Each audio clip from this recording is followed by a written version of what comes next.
ముఖ్యమంత్రి అయిపోయాక మొత్తానికే మానేశాడు అడగడం ప్రత్యేక హోదా గురించి. జగన్మోహన్ రెడ్డి గారు ప్రతిపక్ష నాయకుడిగా ఉండి ఏమన్నాడు? ప్రత్యేక హోదా మాకు అధికారం ఇవ్వండి, బీజేపీ మెడలు వంచి తెచ్చుతామన్నారు. ఆ రోజు జగన్మోహన్ రెడ్డి గారు చంద్రబాబుకు ఛాలెంజ్ విసిరారు. రెండు అందరు ఎంపీలను మూకుమ్మడిగా రాజీనామాలు చేద్దాం, ప్రత్యేక హోదా ఎందుకు రాదో అన్నారు.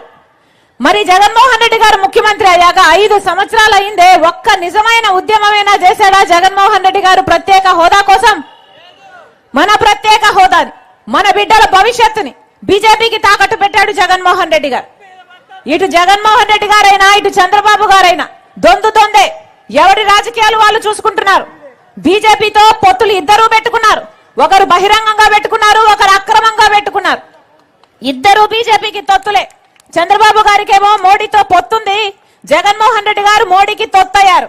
ఇద్దరికి పెద్ద తేడా లేదు. మన రాష్ట్రంలో రాజ్యం ఎవరేలుతున్నారా అంటే ఈరోజు బీజేపీ ఏలుతుంది.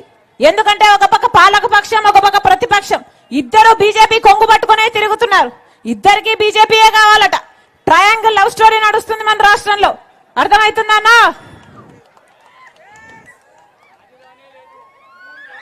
రాజధాని పెద్ద ఆయన అంటున్నారు, రాజధాని ఏమైందమ్మా అని. ఏమైంది? రాజధాని ఉందానా? చంద్రబాబు గారు 5 సంవత్సరాలు ముఖ్యమంత్రిగా ఉన్నారు. హైదరాబాద్ నేనే కట్టాను అన్నాడు. ఇక్కడ బ్రహ్మాండమైన రాజధాని కడతానన్నాడు. సింగపూర్ ను తలపిస్తానన్నాడు. తీరా అధికారం ఇస్తే 5 సంవత్సరాలలో ఏం చేశాడు? 3D గ్రాఫిక్స్ ఒక సినిమా చూపించాడు. అమరావతి లేదు, భ్రమరావతి ఇచ్చాడు చంద్రబాబు గారు. జగన్మోహన్ రెడ్డి గారు ముఖ్యమంత్రి అయ్యారు. ఈయనకు 1 సరిపోలేదు, 3 కావాలన్నాడు.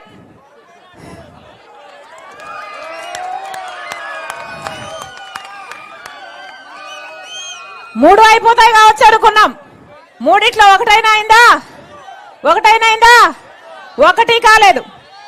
అందరికీ అన్ని ఉన్నాయి కదా. హైదరాబాద్ ఉంది, బెంగళూరు ఉంది, చెన్నై ఉంది. మనకేముందన్నా? చేతిలో చిప్ ఉంది. వీళ్ళకి అధికారం ఇస్తే ఏం చేశారు? చేతిలో చిప్ ఇచ్చారు. అందుకే చెప్తున్నా, ఓటు అన్నది మీ చేతిలో ఉన్న ఆయుధం. తప్పుడు వాళ్ళకు ఓటేస్తే మన బిడ్డలకు ఉద్యోగాలు రావు, రాజధాని రాదు, పోలవరం రాదు, ప్రత్యేక హోదా రాదు. మళ్ళీ చెప్తున్నాం, జగన్మోహన్ రెడ్డి గారిని నమ్మి అధికారం ఇస్తే ఇవాళ వ్యవసాయం అంతా దండగైపోయింది. రాజశేఖర రెడ్డి గారి ఆశయాలను నిలబెడతాము అంటే జగన్మోహన్ రెడ్డి గారికి నమ్మి ఓట్లేశారు. నేను కూడా నమ్మి ప్రచారం చేశాను. కానీ ఈరోజు రైతాంగం అంతా వ్యవసాయం అంతా దండగా అయిపోయింది. రైతులంతా అప్పుల పాలైపోయారు. ఏం చెప్పారు జగన్మోహన్ రెడ్డి గారు? 3000 కోట్లతో ఒక ధర స్థిరీకరణ నిధి ఏర్పాటు చేస్తాను, రైతన్న వాడు నష్టానికి అమ్ముకునే అవసరమే ఉండదు అన్నారే. ఒక్క సంవత్సరమైనా 3000 కోట్లు రైతులకు పక్కన పెట్టారా అన్న జగన్మోహన్ రెడ్డి గారు? పెట్టలేదు. 4000 కోట్లతో పంట నష్టపోతే పంట నష్టపరిహారానికి ఒక నిధి ఏర్పాటు చేస్తానన్నాడు. ఇన్ని సంవత్సరాలు పంట నష్టపోయారే, ఒక్కసారైనా 4000 కోట్ల రూపాయలు పక్కన పెట్టారా? ఒక్కసారైనా దాంట్లో నుంచి రైతులకు డబ్బులు ఇచ్చారా?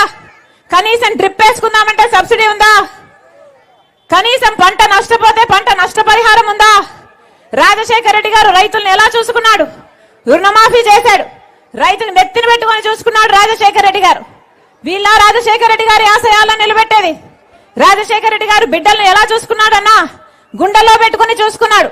ఫీజు రీయింబర్స్మెంట్ అయితేనేమి, ఉద్యోగాలు అయితేనేమి అద్భుతంగా ఇచ్చాడు రాజశేఖర రెడ్డి గారు. ఇలాగే మైకు పట్టుకొని జగన్మోహన్ రెడ్డి గారు 5 సంవత్సరాల క్రితం ఏం చెప్పాడు?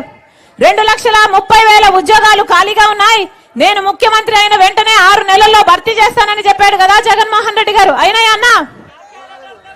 జాబ్ క్యాలెండర్ ఏమైంది?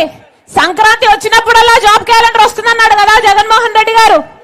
మరి జగన్మోహన్ రెడ్డి గారు ముఖ్యమంత్రి అయ్యి 5 సంక్రాంతులు వచ్చాయి పోయాయి.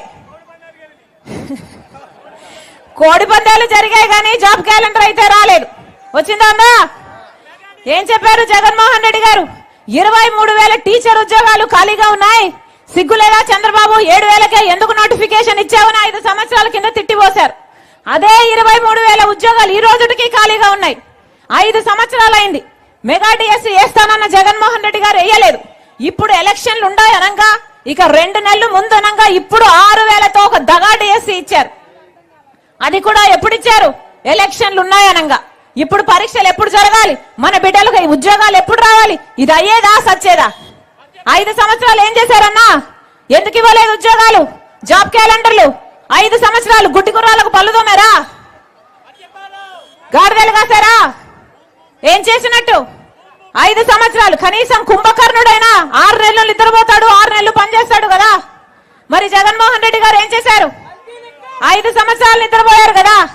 ఇప్పుడు ఎలక్షన్లు వచ్చాయి కాబట్టి మీరంతా ఓట్లేసే యంత్రాలు కాబట్టి ఇప్పుడు మీ దగ్గరికి వస్తున్నాడు సిద్ధమని. అవునా?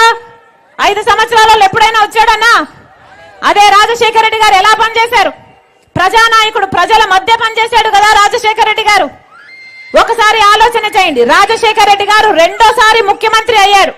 ముఖ్యమంత్రి అయిన 2 నెలలకే నేను ప్రజల దగ్గరికి వెళ్ళాలి, ప్రజలకు ఏవో అందటం లేదు, నేను ఇంకా ఇల్లు లేని వారికి ఇల్లులు ఇవ్వాలి, అన్ని అంది